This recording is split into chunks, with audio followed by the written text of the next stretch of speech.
Our news is brought to you by Alive. Coming up tonight, overall crime is down 2%, but some crimes are up. NIB contracts and hires placed on hold. Thousands of passengers hit our shores as 5 ships sail in, and unemployment assistance to be extended.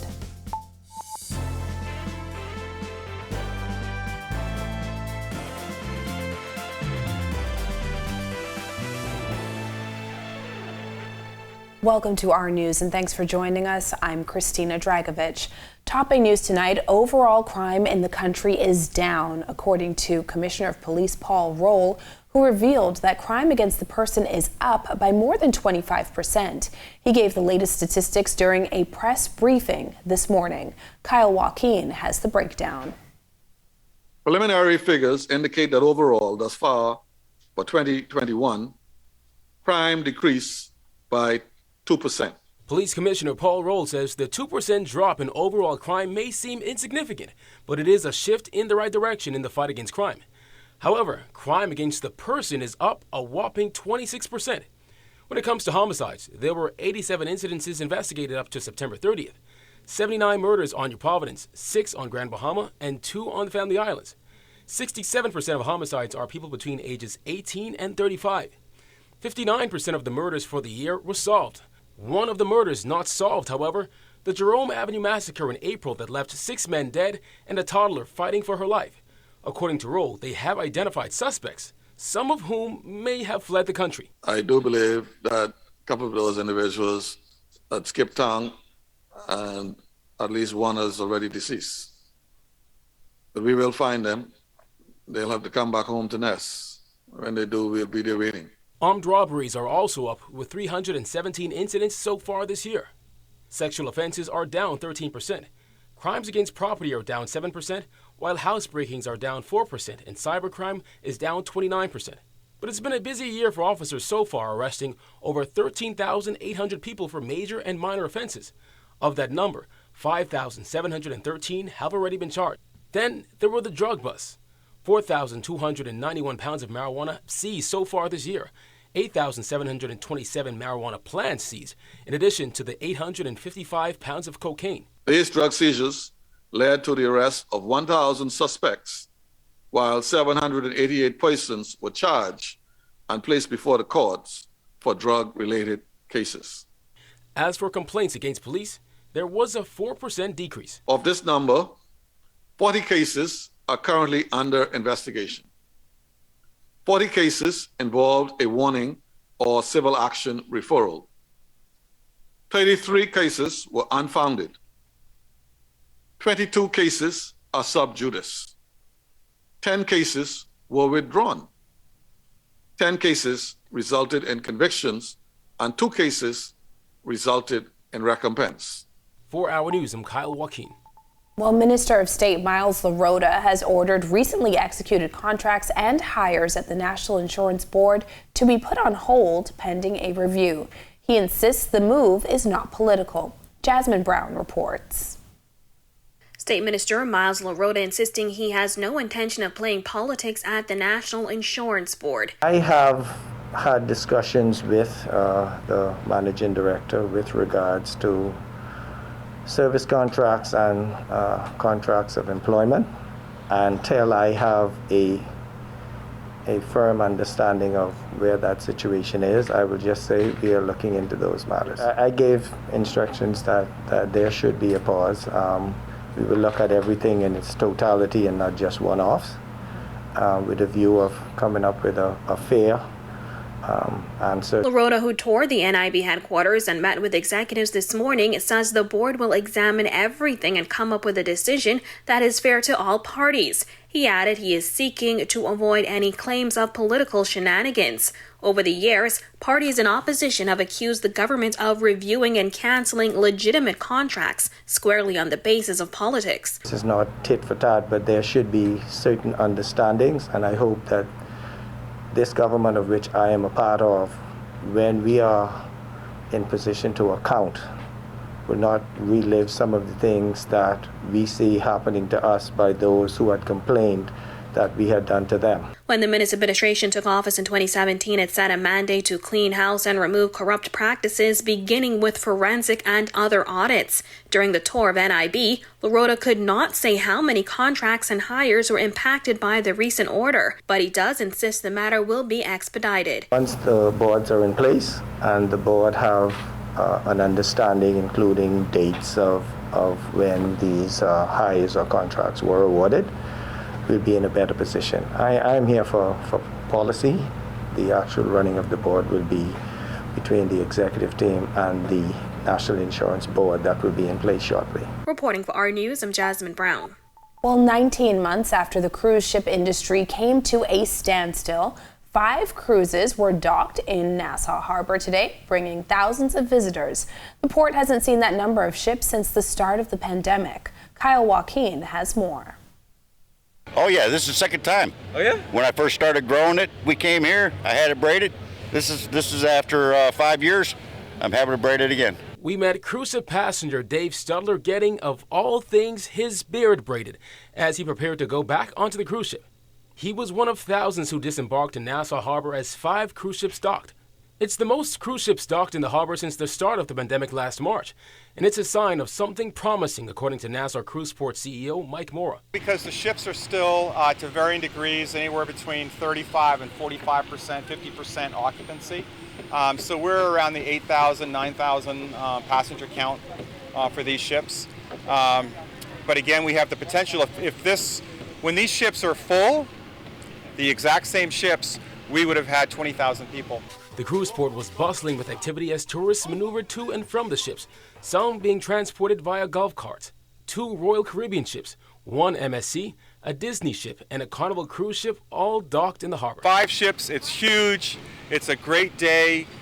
We're talking and speaking with our contractors daily around the additional expansion of piers. We're going to have berth 6 available first week of December, which will take us, even beyond what we did in 2019. So we're so excited about that. Now, another thing we spoke to Mora about was the work being done for the expansion of the cruise port.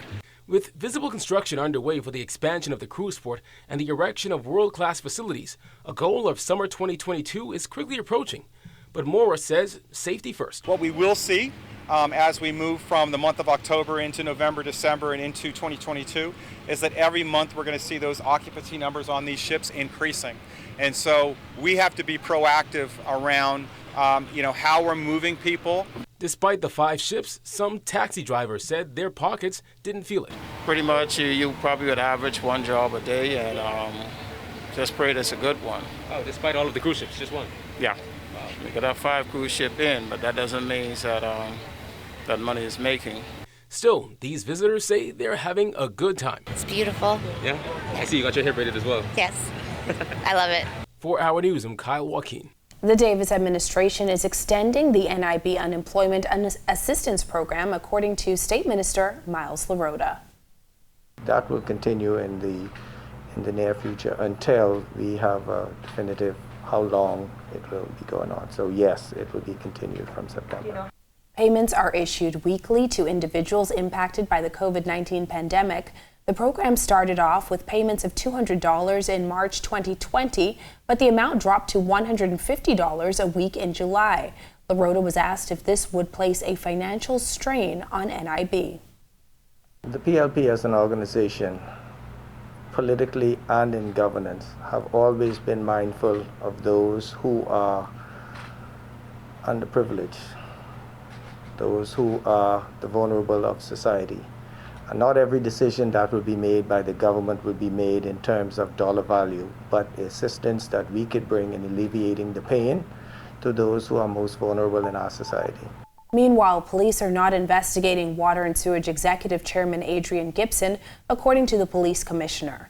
While in opposition, PLP leader Philip Davis and WSC's managerial union called for an investigation into claims that WSC awarded a $4,700 per month maintenance contract to a company whose director has the same name as a woman identified in a police report as Gibson's then fiancée. I don't know. You're asking the wrong person, Kyle. I'm saying to you that the police only investigate matters that are reported to us. So it hasn't I been don't have reported. any authority to go and dig into nobody's business unless there's a complaint. What I would suggest you do is I could refer you to the Prevention of Bribery Act. And if you look at that, the act tells you how complaints are initiated. Well, a few clouds outside our studios. Greg Thompson is in the Weather Center with the latest. Thanks, Christine, and welcome everybody for your first look at weather on this beautiful Wednesday evening. Beautiful conditions outside our studios. Temperatures very comfortable in the low to mid 80s, 83 degrees outside our studios with a few clouds.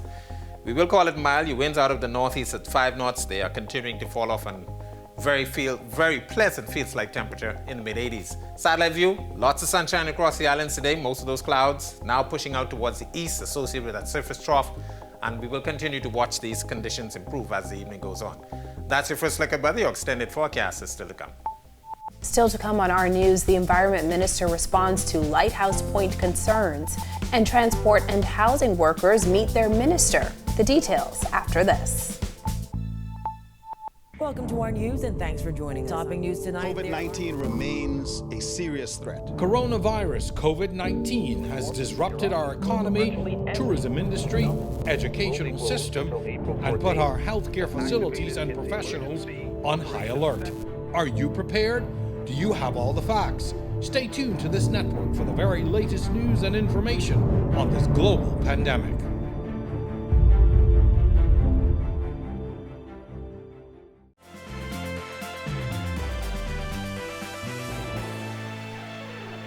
Minister of the Environment and Natural Resources Vaughn Miller promising to address concerns surrounding the Disney Lighthouse project in Eleuthera at a later date.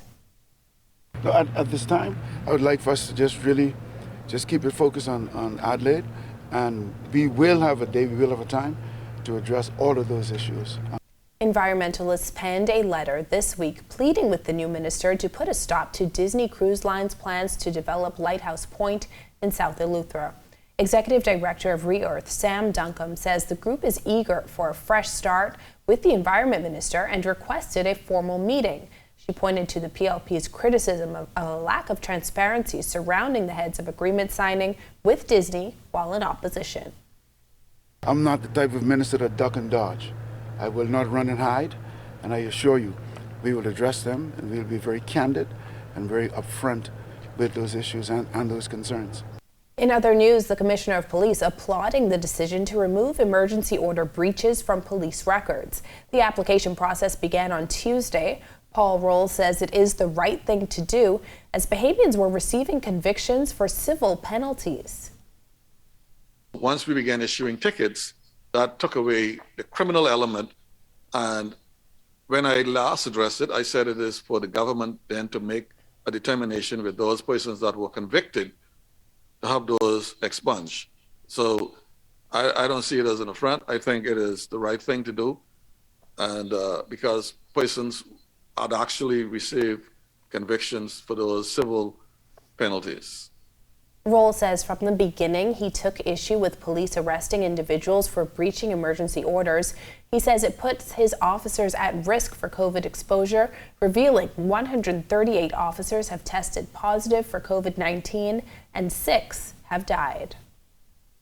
I thought that was a little too heavy-handed, and I had approached the competent authority to have the legislation amended so that we can issue tickets as opposed to arresting persons, and that served two persons, because once persons were being arrested and they go before the court, they were receiving criminal convictions. And the second was, it was exposing my officers too much and they were being infected. Well, transport and housing workers raising several concerns during a meeting with Minister JoBeth Colby Davis today. Giorgio Bain reports. Employees of transport and housing not holding back during a meeting with Minister JoBeth Colby this morning as they aim to get to the bottom of long-standing issues in their departments.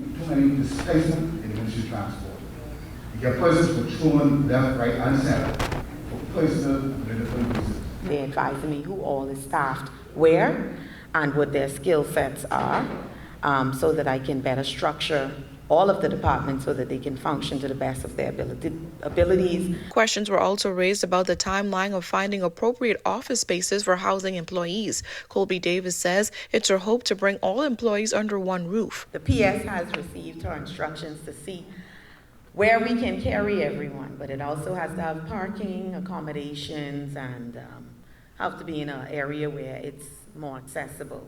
We had some locations, but it's really too far out, and some of them were in traffic areas, and we want to make sure it's still accessible, because when we start our work in housing, you're going to have a lot of traffic, okay? Because we're going to be building some houses. The Transport and Housing Minister says she is hoping to blend her private sector experience with the knowledge of those in the public sector to deliver quality service. Reporting for Our News, I'm Georgia O'Bain. When Our News comes back from the break, who doctors say should get a COVID booster shot, plus Marcellus Hall and our sports are up to bat. Stay with us. Welcome to Our News and thanks for joining us. Topping news tonight. COVID-19 remains a serious threat. Coronavirus COVID-19 has disrupted our economy, tourism industry, educational system, and put our healthcare facilities and professionals on high alert. Are you prepared? Do you have all the facts? Stay tuned to this network for the very latest news and information on this global pandemic.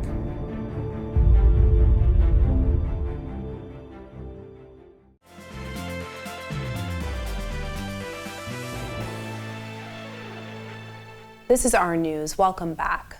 The World Health Organization has recommended a third COVID-19 shot or booster shot for people with suppressed immune systems. Officials say they support the recommendations for people who may be battling active cancer, who have HIV/AIDS, organ transplants, or immunodeficiencies.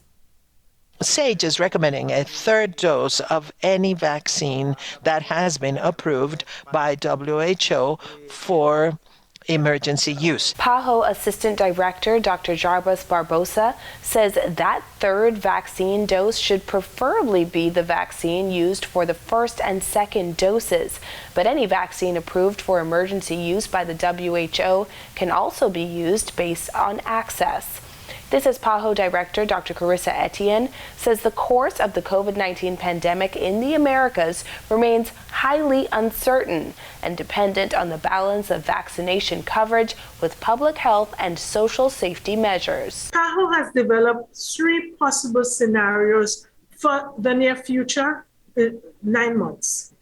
And we are sharing this with the UN's Economic Commission for Latin America and the Caribbean, ECLAC, or CEPAL in Spanish, in a joint report on the prolonged health crisis. That report will be presented in Washington, D.C. on Thursday, but Dr. Etienne revealed that of the 3 scenarios, there is one that is ideal. Where we have adequate public health and social measures that are maintained over time, and that is accompanied by high vaccination coverage, generating a situation in which hospitalization and deaths are reduced over time. But to achieve this outcome, we need equitable, timely, and affordable access to COVID-19 vaccines. Without timely concerted action, Dr. Etienne says there remains the possibility that COVID-19 may become endemic or restricted to a particular country or region. Well, the Major League Baseball playoffs are in full swing. Marcellus Hall has that tonight in sports. Thanks a lot, Christina. Welcome to our sports, everybody. I'm Marcellus Hall. We are in the month of October, and that means our focus shifting to Major League Baseball. And while we don't have any of our Bahamians playing at the moment, doesn't mean we aren't keeping an eye on what's going on with the playoffs there. In particular, both the American League and the National League getting closer and closer towards the World Series. Last night, a lot of action on the agenda. Let's take a look at how they went down. Atlanta Braves looking to close out against the Milwaukee Brewers. Braves up 2-1 in the best of 5 heading into last night. Scoreless contest into the 4th. Brewers would score first with 2 runs in the top of the frame. Braves would answer with 2 in the bottom of that inning. Game would be tied at 4 in the bottom of the 8th. That's when Braves first baseman Freddie Freeman, he drives a Josh Hader pitch deep into the night for the go-ahead run. That would hold up. Will Smith strikes out Christian Yelich to end the game and the series. Braves win 5-4, taking the series 3-1. Meanwhile, over in the American League, the Houston Astros are back in the ALCS. They dismantled the White Sox 10-1. Astros red hot at the plate. They racked up 14 hits on the evening, led by Jose Altuve and Michael Brantley, both with 3 apiece. Astros winning that series 3-1 as well. One final game on the night, San Francisco Giants also looking to close out their series against the defending champion Los Angeles Dodgers. Dodgers not willing to cooperate, however, as they stave off elimination behind a 7-2 victory to force a deciding Game 7. That comes your way on Thursday. All right, so there you have it. I'll check on sports for you here on this Hump Day Wednesday. I'm Marcellus Hall. Back to you, Christina. Thanks, Marcellus. Still to come, Rev rewards heroes in the community. Stay with us. Welcome to our news and thanks for joining us. Topping news tonight. COVID-19 remains a serious threat. Coronavirus COVID-19 has disrupted our economy, tourism industry, educational system, and put our healthcare facilities and professionals on high alert. Are you prepared? Do you have all the facts? Stay tuned to this network for the very latest news and information on this global pandemic.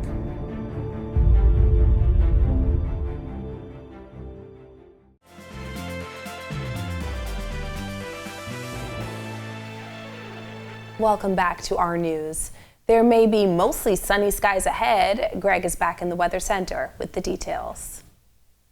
Thanks again, Christina. Welcome back, everybody, for your second look at weather. Tropics quiet at this time. That surface trough we were watching near the southeast Bahamas has pulled towards the north. Low pressure has actually formed with that, not really tropical at this time, but it's expected to continue a slow development, but we don't expect it to do any intense development over the next couple of days. Should continue to move towards the north and east. That will merge with the frontal boundary now across the central portions of the United States by this weekend, and that will likely be the last we hear of that. Surface trough near the south portion of Cuba and Hispaniola. That's actually a tropical wave, another one approaching the Leeward Islands. None of those tropical waves actually have any organization at this time. Beaching and boating forecast for all areas tonight to tomorrow. Your winds will be out of the northeast to east at 10 to 15 knots. Seas running 2 to 4 feet. Those winds will fall light and variable at times. Your low tide will be at 9:14 tonight. Here's a look now at your national forecast.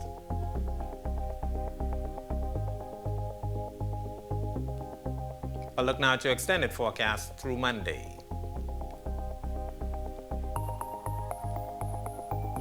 That's a look at our weather. Make it a safe night, everybody. Back to you, Christina. Thanks, Greg. Heroes in the community are making a difference in the lives of people in need. Now Rev is helping those heroes to continue to fulfill their mission through connecting people who care. VP of Cable Bahamas Business Solutions, Charnette Thompson, says Rev is starting out with existing CBBS customers. We've specifically worked with the folks at the Red Cross, at Bahamas Harvest, and at Hands for Hunger, where we have worked and partnered over the past few years supporting their various initiatives in the community, because it gives us a chance to help them to help others. And this particular initiative gives us a chance to help them to honor the heroes in their community that are making things happen. Connecting People Who Care is an initiative that is launched by the Cable Group of companies to recognize and highlight and really celebrate a lot of the work that the local NGOs, who also happen to be customers of Cable Bahamas Business Solutions, that they're doing in the community. Log on to rev.bs/connecting people who care and vote for the hero of your choice.